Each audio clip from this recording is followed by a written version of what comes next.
ಮಧ್ಯಪ್ರಾಚ್ಯ ಯುದ್ಧದಿಂದಾಗಿ ಈಗ ಷೇರು ಮಾರುಕಟ್ಟೆಯಲ್ಲಿ ತಲ್ಲಣಗಳು ಸೃಷ್ಟಿಯಾಗಿರುವಂಥದ್ದು. ಯಾಕೆಂತಂದರೆ ಈಗ ಯುದ್ಧದ ಎಫೆಕ್ಟ್ನಿಂದಾಗಿ ಬೇರೆ ಬೇರೆ ವಲಯಗಳಿಗೆ ಸಾಕಷ್ಟು ಏರಿಳಿತಗಳನ್ನು ಕಾಣ್ತಾ ಇರುವಂಥದ್ದು. ಏನು ಎಫೆಕ್ಟ್ ಆಗ್ತಾಯಿದೆ ಇದ್ರ ಬಗ್ಗೆ ಮಾತನಾಡೋದಕ್ಕೆ ಆರ್ಥಿಕ ತಜ್ಞರು ಹಾಗೂ ಪ್ರೊಫೆಸರ್ ಆಗಿರುವಂಥ SR ಕೇಶವ್ ಅವರು ನಮ್ಮ ಜೊತೆಗಿದ್ದಾರೆ. ಬನ್ನಿ ಕೇಳೋಣ.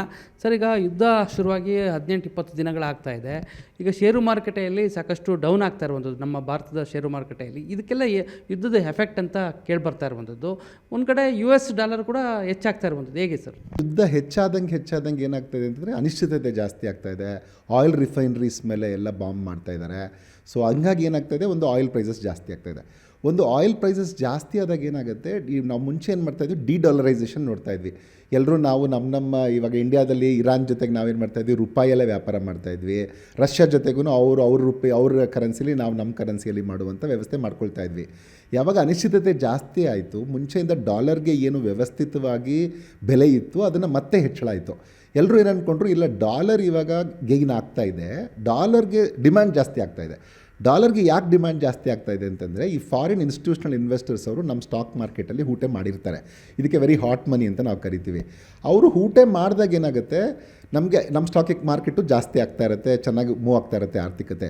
ಇವರೇನು ಮಾಡಿದ್ರು ಅಂದರೆ, ಒಂದೇ ತಿಂಗಳಲ್ಲಿ ಹೆಚ್ಚು ಕಮ್ಮಿ ನಿಮಗೆ ಯುದ್ಧ ಶುರು ಆದಮೇಲೆ 93,698 ಕೋಟಿ ಅಷ್ಟು ಹಣವನ್ನು ಅವ್ರು ತೊಗೊಂಡೋದ್ರು ವಾಪಸ್ಸು.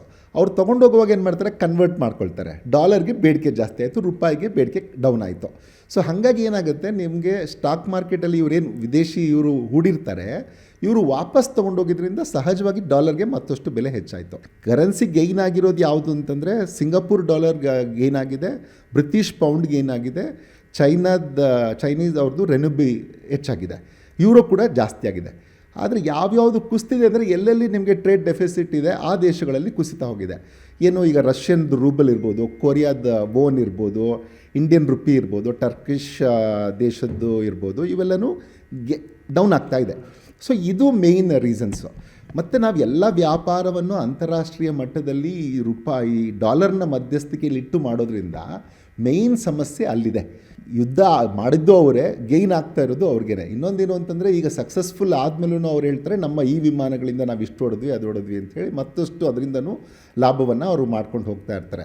ಮತ್ತು ಭಾರತದಲ್ಲಿ ಈಗ ಸ್ವಲ್ಪನೇ ಹಣದುಬ್ಬರ ಜಾಸ್ತಿ ಆಗ್ತಾ ಇದೆ. ಈಗ 3.2% ಬಂದಿದೆ, ನಮ್ಮದು 2.3% ಇತ್ತು ಆ್ಯಾವ್ರೇಜು, ಈಗ ಜಾಸ್ತಿ ಆಗ್ತಾ ಇದೆ. ಸೊ ಇವೆಲ್ಲವೂ ಕಾರಣ ಆಗುತ್ತೆ. ಮತ್ತು ನಮ್ಮಲ್ಲಿ ಏನಾಗಿದೆ, ಈಗ ಒಂದೊಂದೇ ಬೆಲೆಗಳು ಹೆಚ್ಚಾಗ್ತಾ ಇದೆ. ಸರ್ಕಾರ ಏನು ಮಾಡಿದೆ, ಸಾಧ್ಯ ಆದಷ್ಟು ಬೆಲೆಗಳನ್ನು ವರ್ಗಾವಣೆ ಮಾಡ್ದಂಗೆ ನೋಡಿಕೊಂಡಿದೆ. ಎಲ್ಲರೂ ಬೆಲೆಗಳು ಹೆಚ್ಚು ಮಾಡಿದ್ದಾರೆ. ಆದರೆ ಭಾರತದಲ್ಲಿ ಇಂಡಸ್ಟ್ರಿಯಲ್ ಯೂಸ್ಗೆ 22 ರೂಪಾಯಿ ಹೆಚ್ಚು ಮಾಡಿದ್ದಾರೆ ಡೀಸೆಲ್ನ ಬಿಟ್ಟರೆ, ಜನಕ್ಕೆ ವರ್ಗಾವಣೆ ಮಾಡಿಲ್ಲ. ಇದರೆಲ್ಲದರ ಹೊಡೆತ ಯಾರ ಮೇಲೆ ಬೀಳುತ್ತೆ, ಸರ್ಕಾರದ ಫೈನಾನ್ಸಸ್ ಮೇಲೆ ಬೀಳುತ್ತೆ. ನಮ್ಮ ರಿಸರ್ವ್ಸ್ ಕಡಿಮೆ ಆಗ್ತಾ ಹೋಗುತ್ತೆ, ಯಾಕೆಂದರೆ ಸರ್ಕಾರದ ಅದ್ರ ನಿಧಿಯಿಂದ ಹಣ ಕೊಡ್ತಾ ಹೋಗಬೇಕಾಗತ್ತೆ. ಮತ್ತು ಕರೆಂಟ್ ಅಕೌಂಟ್ ಡೆಫಿಸಿಟ್ ಜಾಸ್ತಿ ಆಗುತ್ತಾ ಹೋಗುತ್ತೆ. ಸದ್ಯಕ್ಕೆ ಜೀವನ ದುಸ್ತರ ಆಗಬಾರ್ದು ಅಂತ ಸರ್ಕಾರ ಇದನ್ನು ಮಾಡ್ತಾಯಿದೆ. ಆದರೆ ಸುದೀರ್ಘವಾಗಿ ಒಂದು ವೇಳೆ ಇನ್ನೊಂದು 10 ದಿನ ಯುದ್ಧ ಮುಂದುವರೆದ್ರೆ ನಮ್ಮಲ್ಲಿ ಖಂಡಿತ ನಾವು ಹೆಚ್ಚು ಮಾಡಬೇಕಾಗುತ್ತೆ. ಭಾರತ ಸರ್ಕಾರ ಕೂಡ ಪೆಟ್ರೋಲ್ ಡೀಸೆಲ್ ಹೆಚ್ಚು ಮಾಡದೆ ಬೇರೆ ಅನಿವಾರ್ಯ ಉಳಿಯಲ್ಲ. ಕ್ಯಾಮರಾ ಪರ್ಸನ್ ರವಿ ವೈ ಜೊತೆ ನಂದೀಶ್ ಮಾಲೆನಹಳ್ಳಿ, ಏಷ್ಯಾನೆಟ್ ಸುವರ್ಣ.